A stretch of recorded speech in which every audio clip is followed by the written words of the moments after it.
Capitec has reported an 18% increase in annual headline earnings per share to 3,858 cents. The company declared a final gross dividend of 945 cents per share. That's an 18% increase. Okay, the company also announced plans to launch a funeral plan underwritten by Sanlam in May. Earlier, I spoke to Gerrie Fourie, the CEO of the company. We had a very good year. I think to grow with 18% given the economy and the political side last year, I think it's a very good set. If I look at the results, I think there's two areas. On the client numbers, we've grown exceptionally to grow with 1.3 million clients up to 9.9. I think it's a very good results. January, we had 186,000 new clients. Sure, this is January this year. January this year. February, 150,000, and March also looks like 150,000. So we should go through 10 million clients in this weekend. I think the other very nice thing on the banking side is that if you look at transactions that can be performed on self-help, 76% of those transactions has been moved to self-help. Yeah. So that is very positive because it creates capacity in the branches and it helps us to better explain Global One, and that's our product, to the clients. And then if I look at the credit side, I think we've said, given the economy, given the politics, we will be conservative. On the lending side itself, we've cut back and we've seen a big improvement in our arrears performance. Yeah. I think we had a very good year on credit card. We've launched that last year, and to build a book of 2 billion within a year, I think that's a very good performance. Yeah. And then we also said we will reduce prices in the unsecured market, and now 30% of our clients are getting loans below 20%, and even as low as 12.9%. So I think overall we had a very good year. Absolutely conservative, you mentioned, but I'm looking at this dividend increase 18%, and I'm looking at inflation around 6%, 3 times inflation. But I think it's more what it says about your confidence going into the future as well. Yeah, I think we've kept our dividend policy exactly the same as it's been for the last 18 years.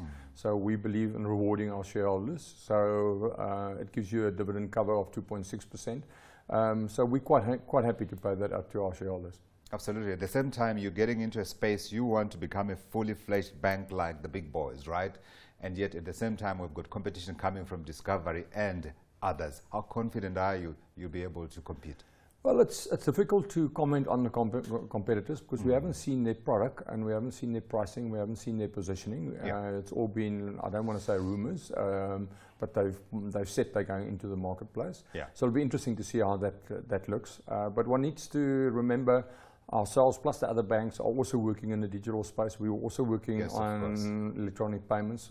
We've got over 200 people that is seconded and only working on digital. Yeah. But it's going to be interesting. So let's see what happens in this space. Yeah, one hears you say you want to become a fully fledged bank, and one begins to think costs and stuff and things like those. How are you going to handle that side of it? Well, I think that's the nice thing about the moment. That's why we're so pleased about the 76% of our transactions that was moved to self-help. Because to do it on an app, to do it on USSD, it's a much cheaper option, both for the client as well as for ourselves. And like I said, that gives us this opportunity to actually really spend quality time with our clients. Is that part of the reason why you're teaming up with Sanlam?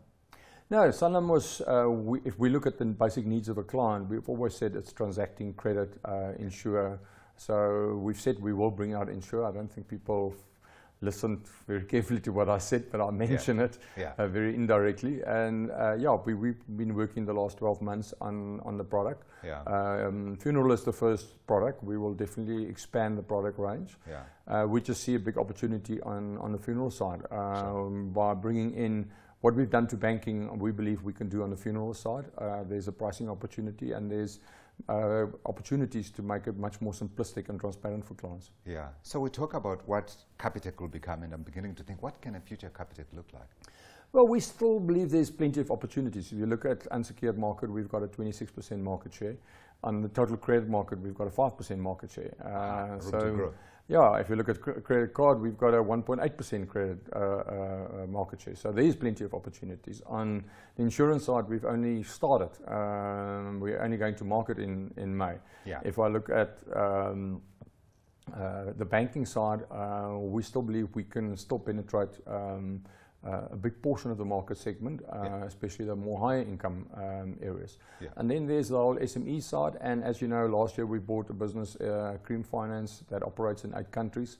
So that gives us opportunities to understand the international market and to bring that back, and opportunities to grow outside. So I believe we're well positioned. I saw a statistic from your results that spoke about 75% of South Africans being opened, if you like, to traditional forms of lending. There's another big opportunity on that front, is there? Yeah, there's also a big opportunity on that. So yeah, you know, for us, there's so much opportunities, and that's why I think if you look at the political landscape, we're so pleased that at the ANC we've got President Ramaphosa. You like Ramaphosa? Well, I like it for what he's done in the first 3 months. I think it's positive for the country. And you know, what you really want is just clarity from business people. If we got clarity, we understand where's the boundaries, and then one can all focus on growing South Africa. Absolutely. There was that nightmare, Viceroy. Is it gone? I don't know if it's gone. We looked at Viceroy on the 7 companies they've done in America, and that's been a very long process. So I don't know what the reaction is going to be. For us, you know, we've answered all their questions. If you go and look at the allegations on our sense, there's detailed answers on every single one of the allegations. So one will have to wait and see what the next move is. The market seems to be believing you rather than them. Well, I think that's the question one needs to ask. Who's Viceroy? Who's behind Viceroy? And who's regulating Viceroy compared to ourselves that's been regulated by 7, 8 very strong regulators. So I think that's the question everyone needs to ask, is who is Viceroy really? Absolutely, including the global rating agencies as well.